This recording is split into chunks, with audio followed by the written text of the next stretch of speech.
Okay, so I was thinking about something. So I remember back in like the mid to early 2000s, they were saying there was not a lot of resources for females, that's going through things. They were saying there was more resources for men, which is crazy because the men keep saying there's more resources for the women. But I also heard people say, like, the resources ain't really resources. Meaning, well, they didn't say it like that, but they said basically the resources aren't helping. The things that are meant to look like resources kind of just put you in this like hole, like this loop of never getting away from them, utilizing them, but never really getting away from them, and they're not there to actually help you get where you need or what you need. They're just there to keep you in use of them. You know what I'm saying? It's like I remember someone was talking,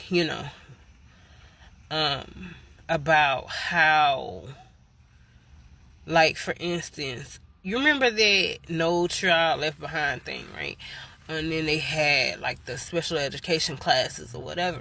It was certain kids that they would actually deliberately put in those classes. Nothing wrong with their test scores, nothing wrong with their educational levels, do things to throw them off, or just straight up put them in those classes because, you need funding for those classes. It's not enough people in that class for you to get the funding.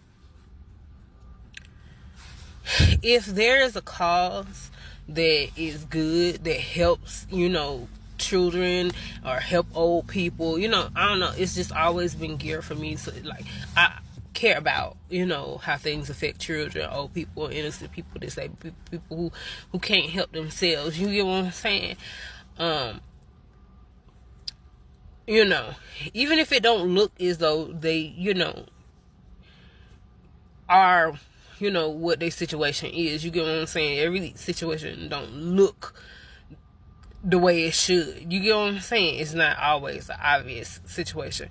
So, you have to have those out there that actually care or is willing to put in the work, to get you to where, you need to be. And the main thing is, not allowing those individuals that are true to what they say and true to what they want to, what needs to be done, not being blocked,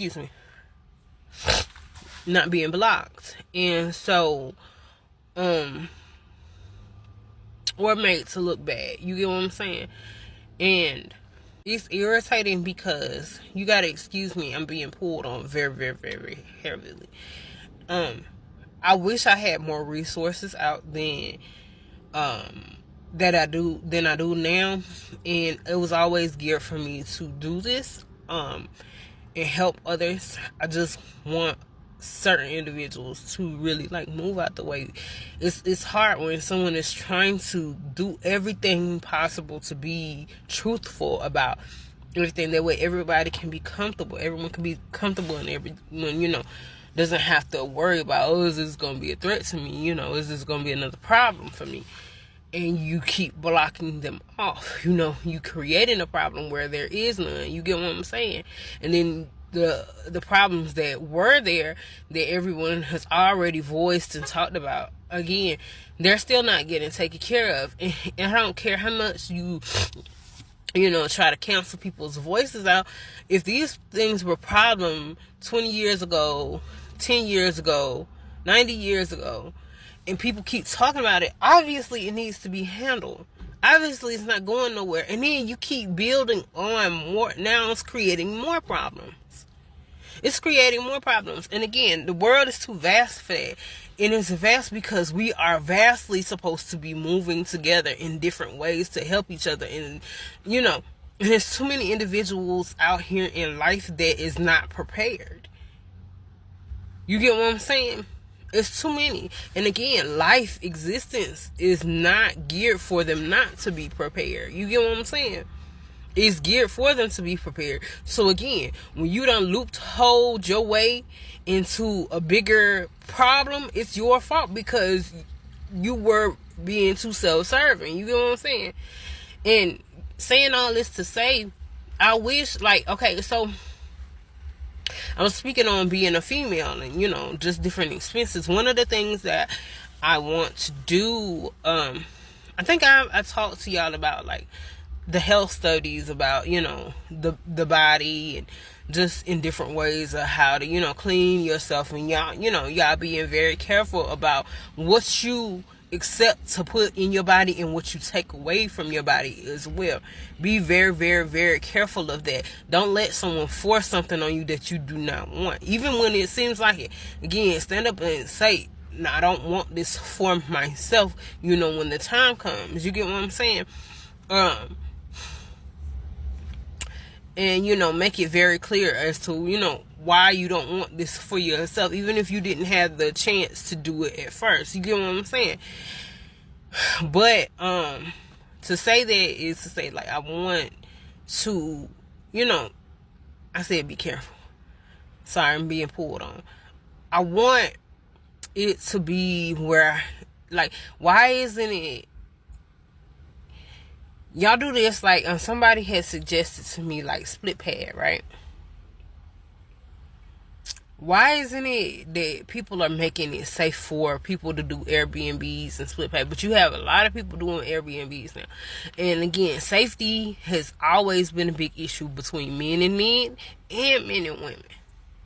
We're not going to act as like this is a new occurring thing. Like, y'all just now have to hear a couple people go through some harsh, chaotic stuff for you to realize that people are going to clash, people are going to have problems. Why didn't you already have a resolution for these things before you geared them up to start? That's like, for instance, the driving platform Lyft. It's a lot of people who complain about the fact that you don't see your ride when you're the driver. You don't see your ride as to where they're going until after you pick them up. And then you get penalized for canceling out the ride. Sometimes these people will want to go to a whole nother state. And that's really messed up, because as a female, if you don't want certain people to drive in your car, especially when you have no choice but to work overnight, because it's a lot of females that work overnight because they got to make the money so that they can have the expenses that they need to provide for what they need to provide for. Why? Because you push them to the razor's edge of having what they need to survive. You get what I'm saying? And that's not talking about, luxury stuff. No, that's talking about what you need to survive. It's ridiculous. And again, this is not, mind you, this is cutting out the expense of car insurance, gas, maintenance. Do you know how many tires within just 1 year? You know how many oil changes and tires I went through driving Lyft? Okay, back to the point. They started a thing to where you can choose whether or not you have a female in your car, whether you driving around or if it's for pickup. Again, this was already a problem before people were harming each other. Why do you not do the same thing with the Airbnbs? People talking about booking them Airbnbs for when they going on vacations, and then they get these rinky-dink ass places that look like dang on near dungeons and caves, or like it's worse than the maintenance of a slumlord. Why isn't your safety protocols more up to par? But then you keep complaining about technology safety or safety of, utilizing and using different apps. Y'all already know the vastness of technology.